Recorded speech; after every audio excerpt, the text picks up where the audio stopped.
Qualifié de futuriste par certains ou de rétro par d'autres, le Hyundai Ioniq 5 a fait grand débat au sein des automobilistes. Pourtant, l'originalité de ce crossover 100% électrique se situe au niveau de son mode de propulsion et de sa recharge ultra rapide, donc en 800 volts. Qu'est-ce que cela engage? Quels en sont les réels avantages? C'est toi, Victor, qui va nous faire part de ton expérience électrique et on se retrouve juste après ça.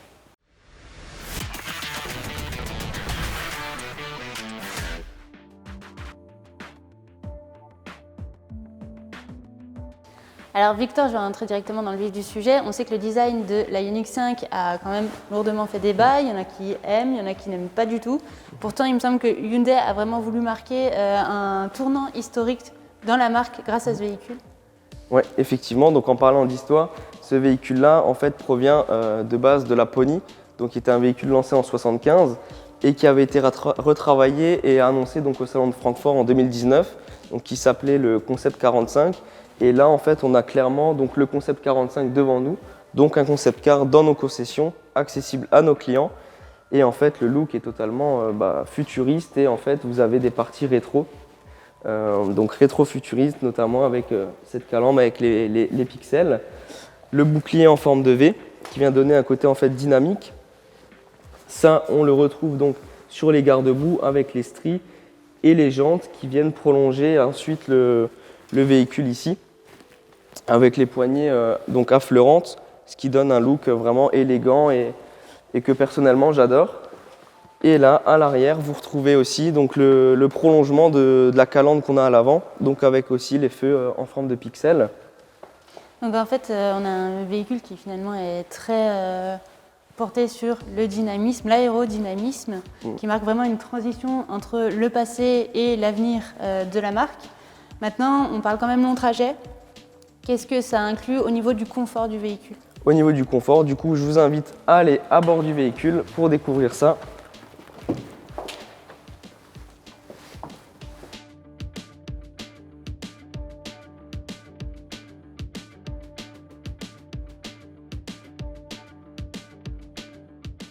Ce qui me plaît le plus dans ce véhicule, justement, c'est le côté épuré, l'espace qu'on a. Ça, c'est vraiment une première chez Hyundai. Et puis ce côté technologique avec ces deux écrans qui sont vraiment super.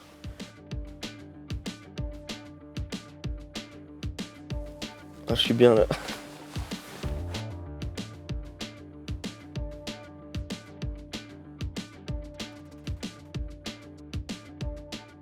Vous voyez, qu'on soit grand ou pas, c'est vrai que dans ce véhicule-là, on a énormément d'espace, que ce soit au niveau de la tête et en fait, au niveau du confort, on est super bien assis.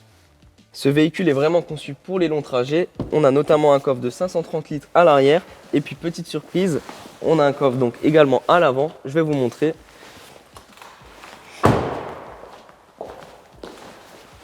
Donc cela permet, en fait, vous allez le voir, donc de ranger du coup vos câbles à l'avant et non à l'arrière, ce qui ne va pas encombrer le coffre pour les bagages.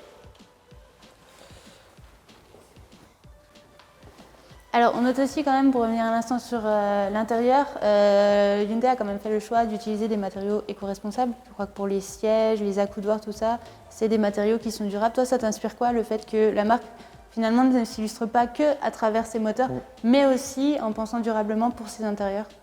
C'est lié à la politique de l'électrique, c'est vers le futur, vers un environnement plus propre. La marque a totalement su le faire avec ce modèle-là.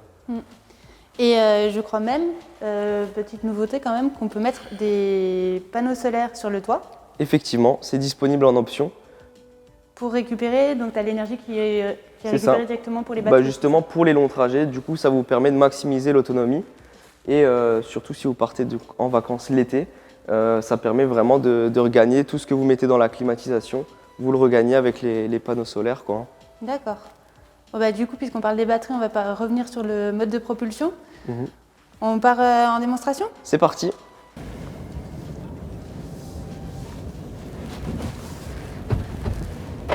Donc on s'était promené au marché de Noël de Rosheim avec le véhicule, on est sur la route. Je reviens au mode de propulsion, Victor. Est-ce que ce véhicule il permet de répondre quand même à des différents besoins au niveau des clients? Effectivement, en fait, ce véhicule-là a plusieurs types de propulsion et permet de répondre à tous nos besoins de chacun de nos clients. Et chaque type de propulsion permet une superbe autonomie, quoi. Il y a une vitesse maximum avec les véhicules électriques? Ouais, sur ce véhicule-là, la vitesse maximum est de 185 km/h, ce qui est vraiment très correct pour un véhicule électrique.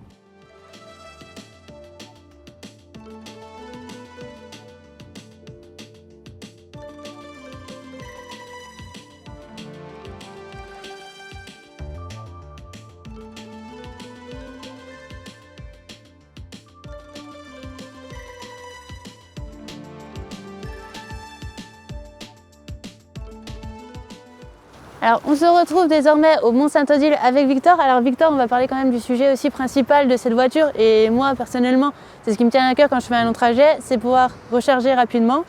Et la Ioniq était équipée d'une recharge ultra rapide. Effectivement, elle est compatible à la recharge en 800 volts, comme le Porsche Taycan, ce qui vous permet en fait de recharger votre véhicule donc de 20 à 80% en seulement 18 minutes, ce qui est un réel avantage sur les longs trajets. Donc finalement, on est quand même bien équipé, on a une autonomie conséquente. Toi, tu m'as expliqué sur la route que tu avais déjà fait un trajet jusqu'à Nancy. Exactement. Donc en fait, sur la formation Ioniq 5, on a été amené à aller jusqu'à Nancy. Donc on est parti de Colmar avec la batterie 73 kW. Elle était chargée à 100% sur le trajet. Donc là, les retours, on n'a même pas eu besoin de recharger. On a fait le trajet sans souci avec ce véhicule. Donc on a quand même déjà une autonomie qui est conséquente, qui permet d'espacer les rechargements. Est-ce que tu as quand même testé du coup la recharge ultra rapide?